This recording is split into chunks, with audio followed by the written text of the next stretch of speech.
오늘 본문의 이야기는 다윗과 골리앗 이야기입니다. 세상에서는 객관적으로 전력 차이가 아주 크게 나는 상대가 서로 맞붙을 때 다윗과 골리앗의 싸움이라고 하며 성경에 나오는 다윗과 골리앗 이야기를 빗대어서 사용합니다. 그러나 성경의 다윗과 골리앗 이야기는 정확하게 말하면 객관적 전력 차이가 나는 상대가 맞붙은 것이 아닙니다. 객관적 전력 차이가 나는 상대는 맞습니다. 표면적으로 보았을 때는 말입니다. 허나 정확히 말하면 하나님이 함께하는 자와 하나님이 함께하지 않는 자의 싸움입니다. 하나님의 힘을 의지하는 자와 세상의 힘과 권력을 가진 자 간의 싸움인 것입니다. 사무엘상 15장에서 사울은 하나님의 말씀에 온전히 순종하지 못해 하나님으로부터 버림을 받습니다. 사무엘상 15장 22절의 유명한 구절을 여러분들은 아실 것입니다.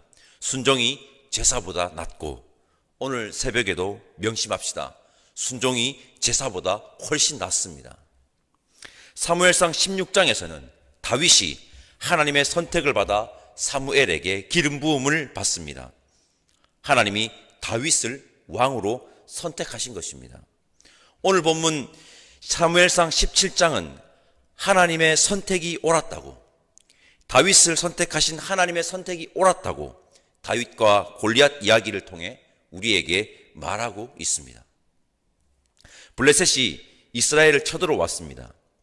블레셋은 작은 도시 국가지만 강력한 철기 무기로 무장한, 군사력이 강한, 작지만 강한 나라로 이스라엘을 끊임없이 괴롭히던 나라입니다.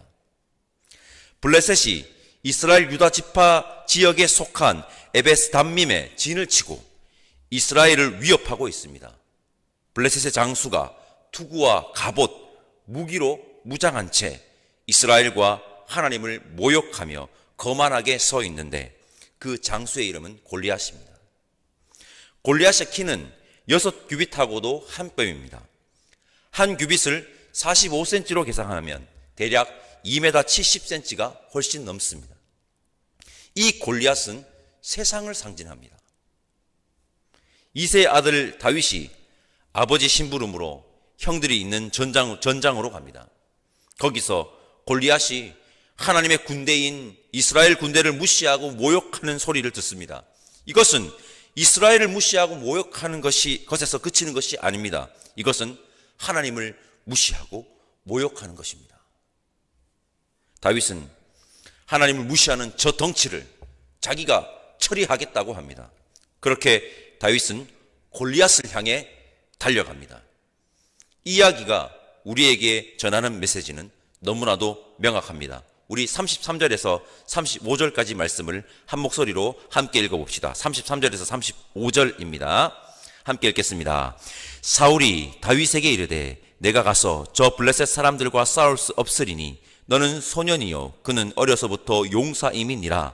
다윗이 사울에게 말하되 주의 종이 아버지의 양을 지킬 때에 사자나 곰이 와서 양떼에서 새끼를 물어가면 내가 따라가서 그것을 치고 그 입에서 새끼를 건져내었고 그것이 일어나 나를 해하고자 하면 내가 그 수염을 잡고 그것을 쳐 죽였나이다. 아멘. 제가 39절과 40절 말씀 읽어보겠습니다. 다윗이 칼을 군복위에 차고는 익숙하지 못하므로 시험적으로 걸어보다가 사울에게 말하되 익숙하지 못하니 이것을 입고 가지 못하겠나이다 하고 곧 벗고 손에 막대기를 가지고 시내에서 매끄러운 돌 5을 골라서 자기 목자의 제구 곧 주머니에 넣고 손에 물매를 가지고 블레셋 사람에게로 나아가니라. 아멘.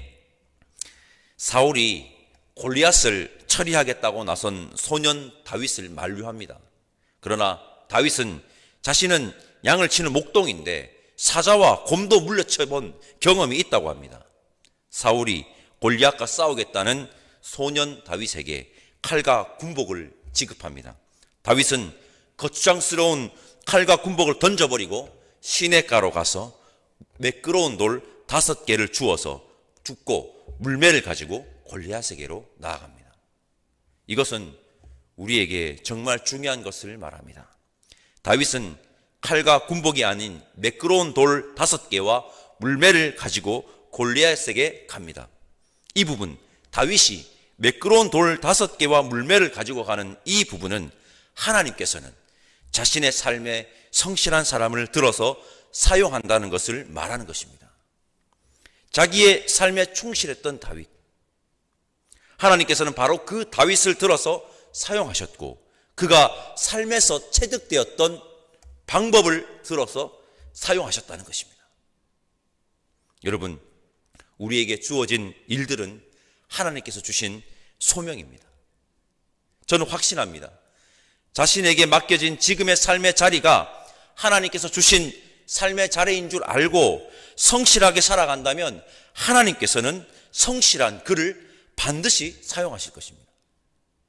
골리앗은 세상을 상징한다고 말씀드렸는데, 우리가 세상을 이기기 위한 첫 번째는 지금 자기에게 주어진 삶이 하나님이 주신 삶인 줄 알고 자신의 삶의 자질에서 최선을 다해 성실히 살아가는 것입니다. 이것이 우리가 세상을 이기는 첫 번째 방법입니다. 우리 모두는 신실하신 하나님을 신뢰하며 살아가는 성실한 그리스도인들이 다 되시기를 간절히 소망합니다. 여러분, 앞서 말씀드렸듯이 사울은 다윗에게 칼과 군복을 줍니다. 착용하고 몇 걸음 걸어보더니 칼과 군복이 자신에게 어울리지 않는 거추장스러운 것임을 알고 다윗은 벗어 던집니다. 이것은 우리에게 이것을 말합니다. 우리가 세상을 이기는 방법은 세상과 똑같지 않다. 세상은 강력한 힘을 의지하지만 우리는 세상의 힘을 의지하지 말라고 우리에게 강력하게 말하고 있는 것입니다. 이것은 몇 번을 강조해도 지나침이 없습니다. 우리가 세상을 이기는 방법은 세상과 똑같지 않습니다. 세상이 의지하는 경제력, 정치력, 군사력을 의지하면 안 됩니다. 그리스도인이 이것만 의지하다가는 큰 코 다칩니다.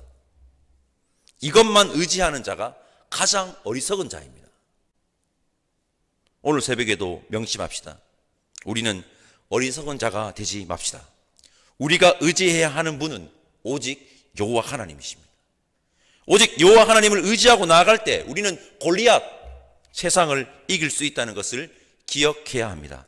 우리 45절 말씀 함께 읽어볼까요? 45절 말씀 함께 읽겠습니다. 다윗이 블레셋 사람에게 이르되 너는 칼과 창과 단창으로 내게 나아오거니와 나는 만군의 여호와의 이름 곧 내가 모욕하는 이스라엘 군대의 하나님의 이름으로 내게 나아가노라. 아멘. 다윗과 골리앗의 이야기는 우리에게 명확하게 말하고 있습니다. 하나님의 백성이, 그리스도인이 세상을 이기는 방법은 세상의 방법인 칼과 창과 단창이 아닌 만군의 여호와 하나님의 이름임을 말하고 있습니다. 여러분, 우리 역시 칼과 창과 단창을 의지하지 맙시다. 우리의 삶을 한번 돌아볼까요? 혹시 남들보다 더 예리한 칼을 가지려고만 시간과 노력을 투자하지는 않았습니까? 남들보다 더 강한 창과 단창을 자기 옆에 차기 위해서, 소유하기 위해서 시간과 노력의 투자를 아끼지 않았던 것은 아닙니까? 우리 칼과 창과 단창을 의지하지 말고 만군의 여호와 하나님의 이름으로 나아가는 믿음의 사람들 되시기를 간절히 소망합니다. 이것이 우리가 세상을 이길 수 있는 방법입니다. 여기에서 우리는 무엇을 볼 수 있습니까? 바로 다윗의 담대함과 배짱입니다. 도대체 어디서 이런 담대함과 배짱이 나왔을까요? 소년 다윗은 어떻게 이런 담대함과 배짱을 가질 수 있었을까요? 소년인데 그것도. 여러분, 세상 앞에 우리가 담대함과 배짱을 가질 수 있으려면 세상보다 하나님을 더 두려워할 줄 알아야 합니다. 하나님보다 세상을 더 두려워하면 세상 앞에 담대함과 배짱을 절대 소유할 수 없습니다. 그러나 우리가 여호와 하나님을 세상보다 더 크신 분이심을 알고 더 두려워한다면, 즉 온전히 경외한다면 우리는 세상 앞에 누구보다 담대할 수 있으며 배짱, 멋지게 이렇게 표현하겠습니다. 거룩한 배짱을 가지고 설 수 있는 것입니다. 오늘 이 새벽 기도에 나오신 성도님들 모두는 세상 앞에 담대함을 가지고 나아갑시다. 거룩한 배짱을 가지고 나아가 섭시다. 우리 하나님은 세상의 그 어떤 것보다, 그 무엇보다 크신 하나님이십니다. 이 세상에 하나님을 이길 자가 없으며 하나님을 이길 권력과 권세도 없습니다. 여러분 기억하셔야 됩니다. 여러분, 하나님은 성실한 다윗을 사용하셨고 담대함과 배짱을 가진 다윗을 사용하셨습니다. 세상 앞에 담대함과 배짱을 가지고 서기 위해서는 세상보다 하나님을 더 두려워할 때, 하나님을 온전히 경외할 때 가질 수 있는 마음임을 알고 하나님을 온전히 경외하는 우리가 되기를 간절히 소망합니다. 그렇게 성실함과 담대함 그리고 거룩한 배짱을 가진 자들이 우리 모두이기를 다시 한번 바랍니다. 오늘 본문 사무엘상 17장은 다윗과 골리앗 이야기입니다. 여러분, 이 이야기를 자세히 보면 두 명의 사람과 두 무리가 등장합니다. 두 명의 사람은 다윗과 골리앗이며 두 무리는 블레셋 군대 앞에 두려움에 떨고 있는 이스라엘 군대와 골리앗이라는 장수를 필두로 자신들의 강력한 힘을 믿고 우쭐대는 블레셋 군대입니다. 여러분, 우리는 세상의 강력한 힘 앞에 두려워 떠는 무리가 되어서는 안 됩니다. 자신의 힘을 믿고 우쭐대는 사람이 되어서도 안 됩니다. 강력한 권력자의 빌부터 그 힘만을 의지하며 으스대는 자가 되어서도 안 됩니다. 여러분, 우리는 하나님의 백성이요 그리스도인입니다. 우리는 여호와 하나님만을 의지함으로 세상 앞에 당당히 나아간 오늘 이야기의 한 사람, 바로 다윗이 되어야 합니다. 오늘 함께 예배드리는 우리 모두가 이 시대의 다윗들이 되어 성실하고 담대한 거룩한 배짱을 소유한 이 시대의 그리스도인들이 저와 여러분들이기를 간절히 소망합니다. 세상의 어떤 권력도, 어떤 힘도, 어떤 권세도 만군의 여호와 하나님을 이기지 못합니다. 세상을 이깁시다. 그렇게 살아감으로 하나님의 옳음을 증명하는 저와 여러분들 되시기를 다시 한번 간절히 바랍니다. 기도하겠습니다. 하나님, 감사합니다. 오늘 말씀을 통해 이 세상에 하나님을 이길 자도, 하나님을 이길 어떠한 권세도 권력도 없음을 다시 한번 깨닫게 하시니 감사합니다. 세상에 나아갈 때 세상의 방법으로 나아가는 어리석은 자가 아니라 만군의 여호와 하나님의 이름으로 나아갔던 다윗처럼 우리 역시 만군의 여호와 하나님의 이름으로 나아가는 자 되게 하여 주옵소서. 감사드리며 예수님의 이름으로 기도드립니다. 아멘. 하늘에 계신 우리 아버지, 아버지의 이름을 거룩하게 하시며 아버지의 나라가 오게 하시며 아버지의 뜻이 하늘에서와 같이 땅에서도 이루어지게 하소서. 오늘 우리에게 일용할 양식을 주시고 우리가 우리에게 잘못한 사람을 용서하여 준 것 같이 우리 죄를 용서하여 주시고 우리를 시험에 빠지지 않게 하시고 악에서 구하소서. 나라와 권능과 영광이 영원히 아버지의 것입니다. 아멘.